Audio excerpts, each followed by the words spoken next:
Hey guys, Brian from Progressive Force Concepts here with this month's drill for you ARFCOM users out there. The drill we're going to be working on today is part drill, part self-discovery lesson, sort of self-validation under a myriad of conditions, and we call this one points and joints.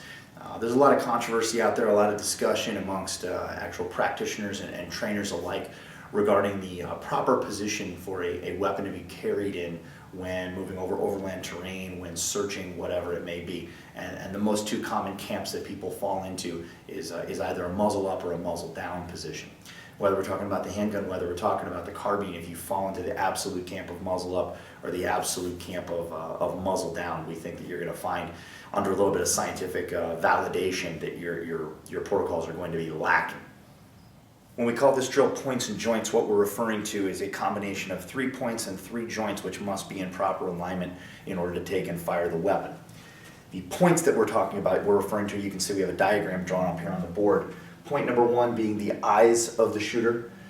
Point number 2 being the actual weapon itself using an orientation tool or the sights aligned on top of that weapon system. And then point number 3 being the actual respective target. So 3 points that have to be in alignment to deploy the weapon system. The joints, whether we're firing the handgun, whether we're firing the carbine, the joints need to be the shoulder, the elbow, and then ultimately the wrist. Now, particularly in the case of the carbine, those points and those joints, particularly the joints, don't need to be locked out per se. They just need to be in the final orientation through which the individual user is going to fire. So this brings us to our first position that we have. So the contact ready, as we call it. Contact ready is a very, very, very slight depression of the muzzle, just a very slight depression of the muzzle, and the shooter's going to be taking and looking over the top of the sights of the weapon system and then need to bring that straight up onto the target. How many points are in alignment? Well, we've got the shooter's eyeball and we've got the target, but because the weapon is held slightly depressed, the actual top of the weapon system is not in alignment. What about our joints? The wrist is typically in the final firing position. The elbow is typically locked in the final firing position, but the shoulder is required to move. Now, even though we have 3 joints at play, not all joints are necessarily created equal. The behavior of each joint is not the same. We have joints that are stronger, like the shoulder, and joints that are weaker, like the elbow. What are the strengths of this system? Very, very, very slight elevation of the muzzle is all that's required to take and put rounds on target, but fatiguing over time. So while someone may be fast in this position per se, in mounting the gun and bringing it up on target, over a little bit of time, a little bit of distance, searching through a structure, they're going to start to get fatigued. What else? We've got actual huge appendages. We've got the body that's up and in the way, and it's going to take and it's going to block our field of view from anything that's on the floor. Tripping hazards, bad guys who are taking and hiding in particular locations can all be negatively affected by this.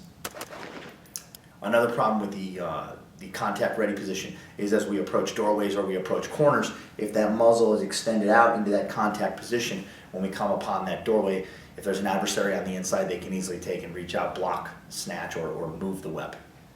Next is a low ready position, kind of an old school position, very popular in old circles of law enforcement. So that muzzle is held down, weapon is held downward angled at a 45-degree angle.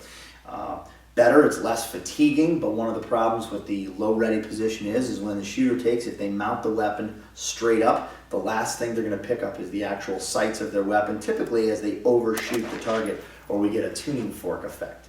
So again, points, I've got eyeball, I've got target. Joints, I have wrist and elbow, not the shoulder, but we actually recommend breaking the wrist and elbow as we bring the weapon into sort of a J-style presentation, which allows the sights to get in front of the eyeball that much quicker. We hear a lot of discussion regarding moving in a muzzle down configuration as far as if I have an AD. We believe in setting guys up for success instead of setting them up for failure. A good friend of ours who's an instructor out there had a student nearby him in a muzzle down configuration, did have an AD, went right into the concrete, skipped up and went through his leg. So we're never 100% certain of where those rounds are going to go in the event that an AD does happen. Go out and shoot with tracers at nighttime on a military range and you can see that rounds go all over the place.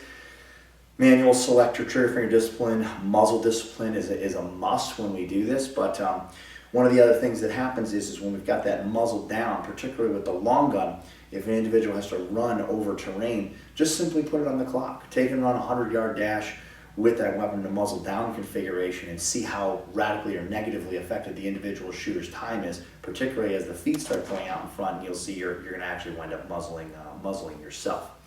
The ability to deliver muzzle strikes or contact strikes, it becomes diminished. It becomes pretty difficult to take and deliver those strikes in an upward fashion. They're a little bit easier to deliver if necessary from a compressed ready if we actually think there's a higher probability of having no shoot threats and needing to take and deliver muzzle strikes. Talk about high ready position here. In the high ready position, particularly on the rifle, one of the valuable points of contact, the buttstock is going to be coming out of the shoulder and the weapon is going to be dropping into position here. Points, what do we have? We've got our eyeball, we've got the target, and we actually do have a reference point on the weapon, in this case, the actual flash hider or compensator right there. We've lost that hinge point in the shoulder though, joints. My wrists are typically going to be in my final firing position, elbows not, shoulders not, and this will require that weapon to be punched out and then taken and drawn back in. High ready position on the handgun is one of the most underused, underappreciated, misunderstood positions that possibly exist. That weapon held in a slightly muzzle elevated position, back tight with the elbows against the torso and inside of the workspace, looking through and using that front sight post as an actual reference point. Unlike a compressed ready where the wrists are cammed down in a very unnatural position, the ability to rapidly punch out and present that target, as we call it, ringing the doorbell from a high ready position, is pretty much unparalleled. We've got shooters who've never trained in a high ready before in their entire life. They train on it one day and they can actually, from a ready position, punch out with greater accuracy and greater speed, get rounds on target from a high ready. What's the downside of the high ready, particularly in a handgun orientation?